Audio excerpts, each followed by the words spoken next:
Good morning, good morning, good morning. It is Monday morning and it is April 15th, tax day. Yay! Um, let's have some happy news, huh? Let's do something else. My name is Bonnie Sachs, and this is my happy half hour. I have written a book, The Health and Happiness Guide to the Universal Laws, but I love being here on Monday mornings to talk about some happy thoughts, some really positive aspects. And I want to say good morning to Robin and to Jill. It is great to see you guys. You know, it's so funny to me. I still have this little bit of like, wow, who is that person with the red hair? Anyway, it is great to see you all. I hope you had a great week. I have to tell you, I had a week I would have never guessed would have happened. I have a feeling that that is the case with all of us who get on and watch this happy half hour. That we have had a week like no other. So it is great to see you. Huge teachings for me this past week about trust, divine timing, unwavering support, and infinite love. And I just think it's really amazing. I actually, when I was getting the information that I was going to be talking about today, I had a hard time not tearing up and starting to cry. So we're actually going to see if I get through this today. So it's very unusual, or has been very unusual for me to actually sit down and write, but I did sit down and write a piece about this just to kind of put it into perspective. Good morning, Kate. It's great to see you. Big teachings, and that's what we're here to do. That's what we're here to experience, right? Good morning, Alyssa. It's great to see you. My teaching showed up like looking like I was moving my mom from Okeechobee to West Palm Beach. That's how my teaching showed up this week. And it was really interesting to me because, you know, my mom has been in a facility in Okeechobee for the last 7 years. And for 6 of those years, she looked really comfortable, really happy, really content with where she was. And over the last year, I have been watching the situation be less for her, not disintegrate, not deteriorate, but just slowly change, right? Things that were starting to change. And I had an opportunity to see how things start to shift, how things start to change. And one of the things I realized is that where she was an agreement that she had to clear a ton of karma in this lifetime. And it was exactly perfect for her for the time period that she was there. But what was unfolding for me over the last few months was that it was becoming less and less good for her, less and less the place where she needed to be.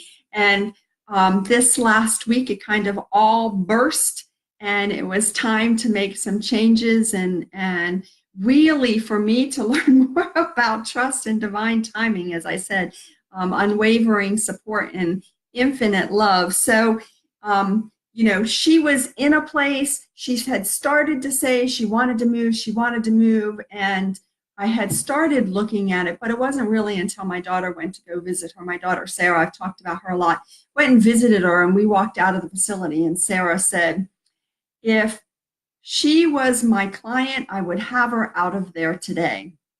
And that was sort of the catalyst. Once again, we can sit and talk about reading the energy, right? Reading what is going on in your life. You know, when somebody says something that dramatic to you about any situation in your life, you want to listen, you want to pay attention. Oh, what does that mean? What is going on there? There must be some reason why somebody would say that to me. All of us have those situations in our lives. I'm sure each one of you is nodding your head and saying, yes, I know what you mean.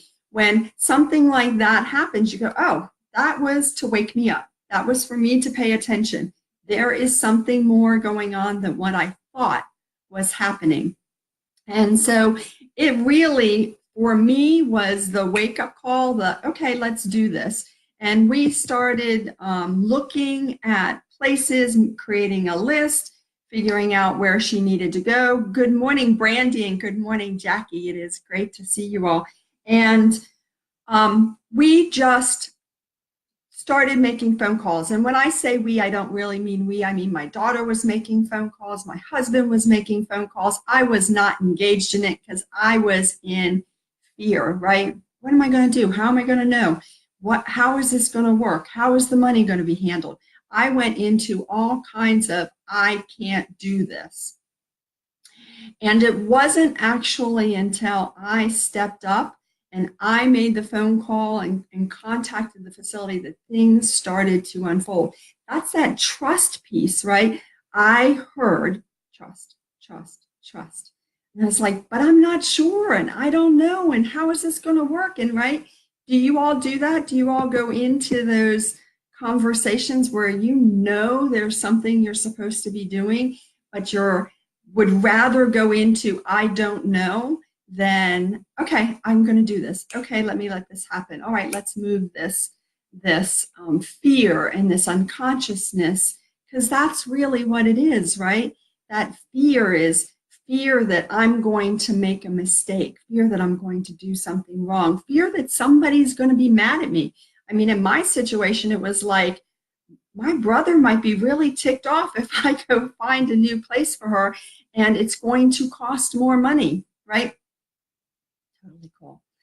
So at some point I must have taken a deep breath and said, you know what? We're just going to do this. And I kept listening and looking at what was unfolding in front of me. I had a friend of mine say to me, you know, it's time for her to move. And I was like, yeah, I know. And you need those things, right? You need the friends to step up and tell you something that you are not looking to find for yourself, right? You're going, I don't know. I'm not sure how I do this. You need those friends. Good morning, Liz. It's great to see you. You need those friends who are going to give you the next message, give you the next perspective, help head you in the right direction. Now, you don't need the friends that are like squawking at you, right? You don't need those ones that are like giving you a hard time and telling you you're wrong and that you really need to be in some sort of fear. But it's really great to have those friends that just give you the little nudge. Here's the little nudge. Here's a little nudge. So what happened for me in moving through this teaching is, you know, okay, we're going to move her. Let's go pack her up. And my mom would go from, yes, I want to go, to don't you dare touch my stuff, and everything kind of in between there.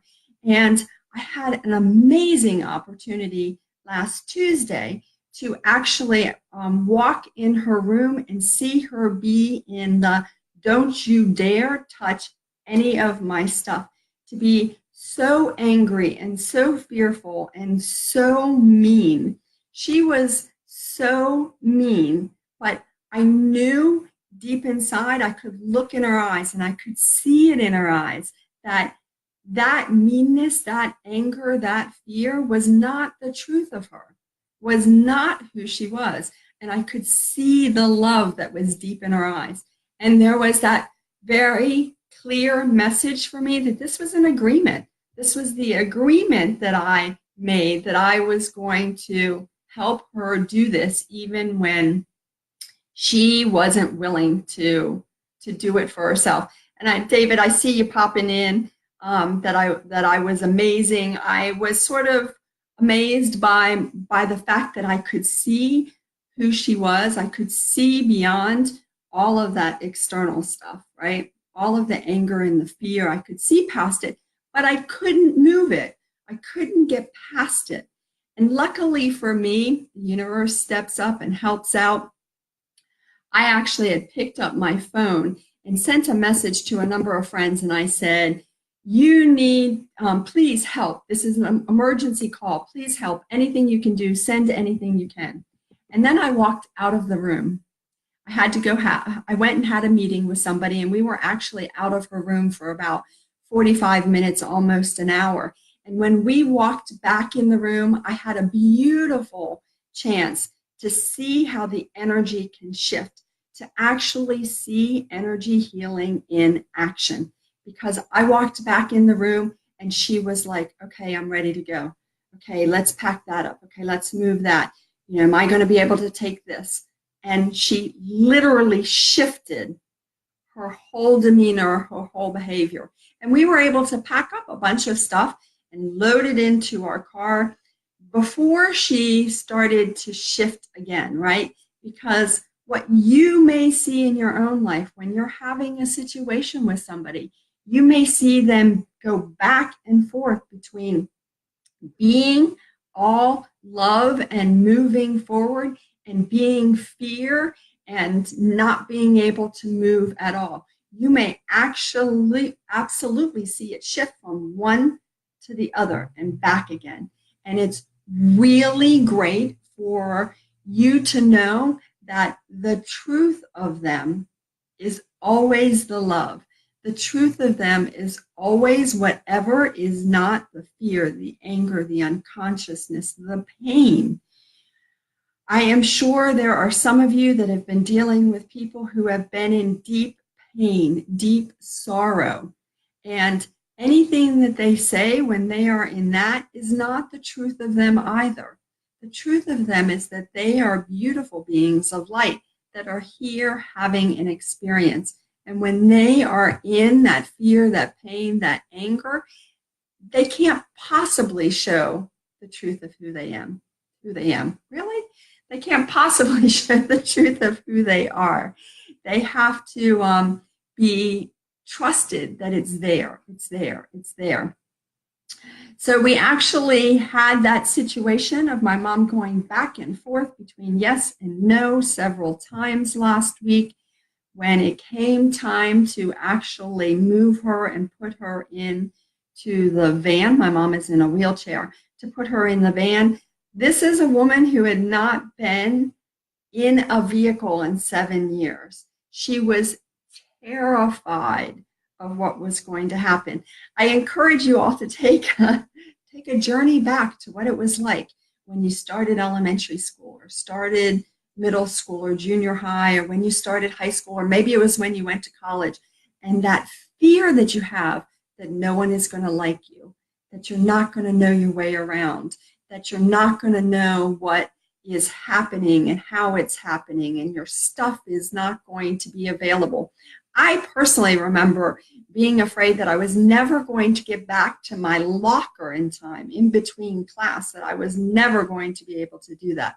So I just kept reminding myself that's how she was feeling, that that's what she was doing, that that's what she was going through, that it was, she was like she was starting school.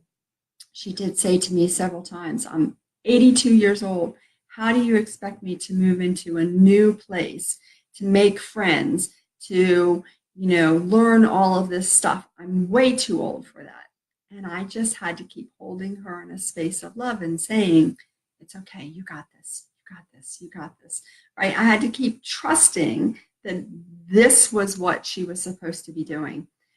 So there were many points along the way that I was not sure that this is what I was supposed to be doing. I wasn't sure that I was doing it right. And I had to keep tuning in, right? Always what we have to do, tuning in to what our soul is telling us. What is the information we're getting? Are we actually supposed to be making this big move? Are we actually supposed to be changing jobs or starting a new relationship or ending a relationship? Those kinds of things can be very scary. And it sometimes is an opportunity for us to stop and tune in for a minute, like, okay, what exactly am I doing? And sometimes it's a time for us to just veg on the sofa and know that there's nothing else to do. I'm just kidding, sort of.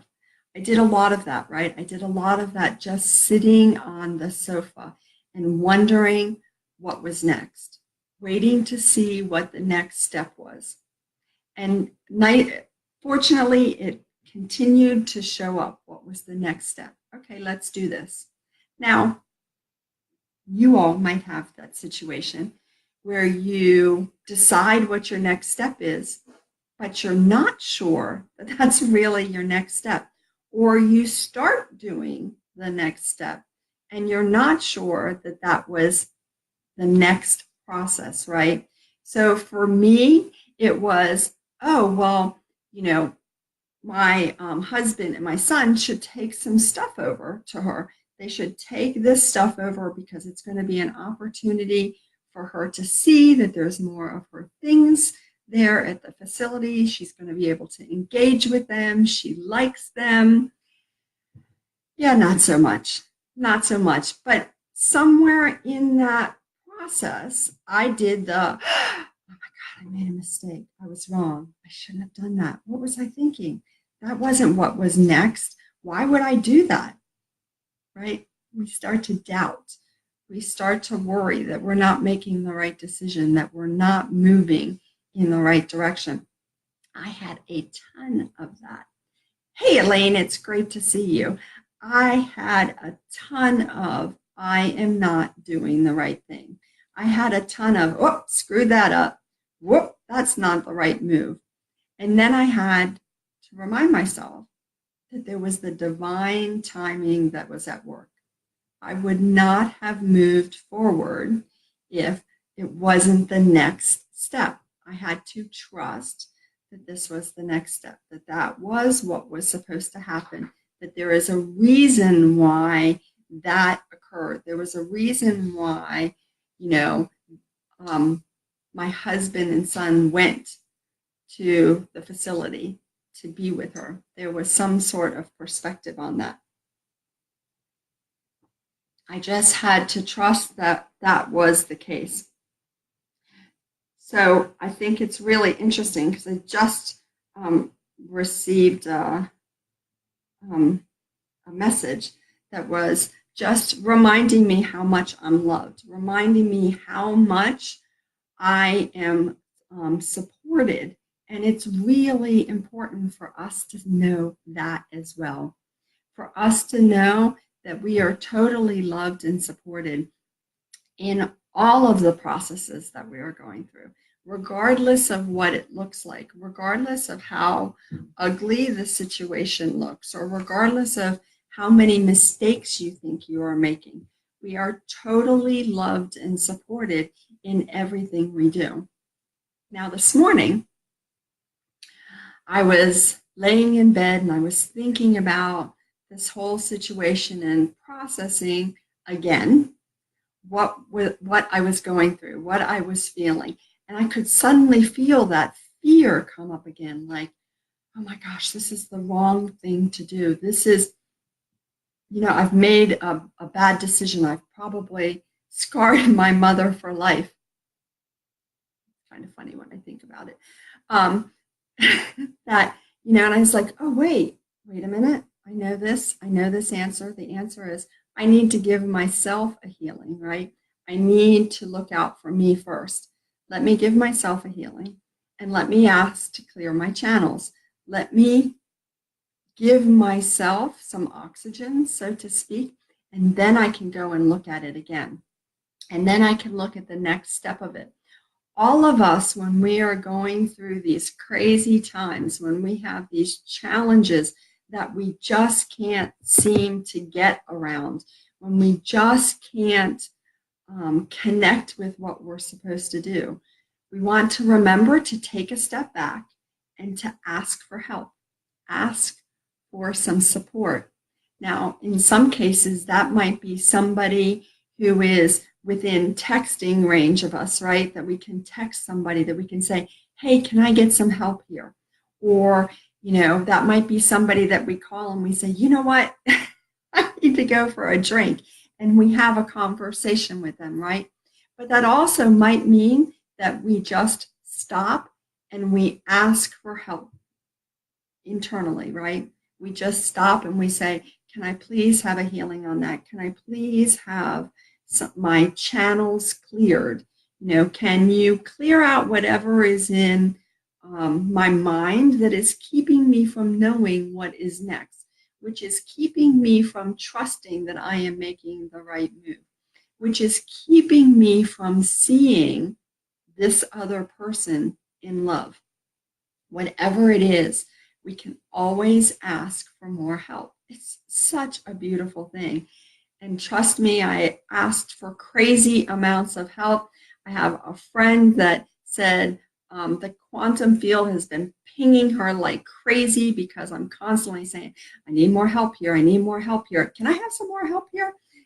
So whatever it takes, know that you have this incredible support, this amazing support system that is always there. And when you don't believe it's there, trust just one more step that it is there, that it is available to you, that you have the ability to connect to it. It's really cool. It really is an awesome thing. So, my mom is now in this new facility. She is starting to get settled in it, but there are still times that she calls and gets mad at me, right? She still gets angry that I have put her in this place. And yesterday she called me and she gave me an earful of stuff, and I had the opportunity to just see that I needed to take a stand for this. Mom, I'm not going to listen to you if you're going to be mean. Mom, I'm not going to help you if you're going to be mean. It was a very clear opportunity for me to set some boundaries with her and know that I will give her an infinite amount of love and support as long as she is kind, as long as she doesn't go into being mean. And if she's going to be mean, that's okay for her, right? That's all right to be mean, but I'm not going to sit and listen to it. I don't have to submit to listening to that. And that's another piece that's really important for us to remember. We don't need to react to what somebody else is giving us. Fortunately, my soul had all of this under control, and I did not respond or lose my temper, get angry in any way when any of this stuff was happening. But I'm also clear that I don't need to take that, right? I can choose to walk away. I can choose to give more love, to provide more love, to give her a healing, to ask for healings for her. But that sometimes my role, my job is to just walk away and to just be that kind of love. And I want to encourage you all to do that as well, to stand in a space that it's okay if that person is angry or in fear or mad or shows up drunk or shows up, any other way they might show up. That's okay, right? That's their agreement to be that way. They are behaving that way so that I can see that I can actually be more love, so that you can see that you can actually be more love. And when you provide more love, when you actually send more love to them, things will slowly shift. They're certainly not going to shift on a dime. Even when my mom went from being really angry to really okay, it took 45 minutes at least for her to make that shift. And I had to get out of the way. I had to remove myself from the situation because I had to know that me being present was just aggravating the situation more, right? So sometimes we need to be able to walk away. Sometimes we might be in the middle of a really triggering situation for all of us, something that would just be like so angry and difficult. And we need to know, oh, wait a second. I'm going to take a healing and I'm going to walk away. I'm not going to stay in this situation. I always have that choice. It's really a beautiful opportunity for us to practice more of the love aspect. I also had this awesome opportunity when I was vegging on the sofa. Good morning, Charlie and Alyssa and Eileen. It's great to see you guys. I had one day after we had moved my mom, and it was really taxing, really a difficult thing, and something I wouldn't want to do over and over again. But when I got home, I just sat on the sofa and I just sat and said, I just need to send more love. I need to give more love to her, and I need to take more love for myself. I need to remind myself that this is how this situation is supposed to unfold. And when I did more of that, I actually saw an opportunity to bring in more Christ consciousness. For those of you who aren't aware, Christ consciousness is actually a frequency, and it's a frequency that's around trust. And it's a blue. It's almost probably kind of a blue like my shirt is. It shows up as a blue. And I just started wrapping myself in that. In my mind, I was wrapping it around each one of my feet and up my legs and around my body, and just constantly wrapping that around me, that I could trust that this is happening exactly as it's supposed to. Then I remembered, oh yes, let's throw some of that around my mom. Let's wrap her in Christ consciousness and trust that this is going to happen exactly as it's supposed to happen, and that we can both be on a better side of this once it's finished. That's the part I really want to encourage you to step into, is to knowing that we can be on the other side of this just simply by being more trusting, being more loving, knowing that the divine timing of everything unfolds exactly as it's supposed to. Making sure that we see who the person is deep down, that we connect with their soul, that we know that this is the direction we're going in, that this is how we are doing this. And we just have to keep reading the energy, trusting, asking for healings. Did I say that enough? Asking for healings, asking for healings, asking for healings. It's what gets us through. And now that I'm sort of on the other side of it, I get to look back and say, wow, there was a lot of teachings in that 1 week experience. There was a lot of things that I can take with me as experiences and understand.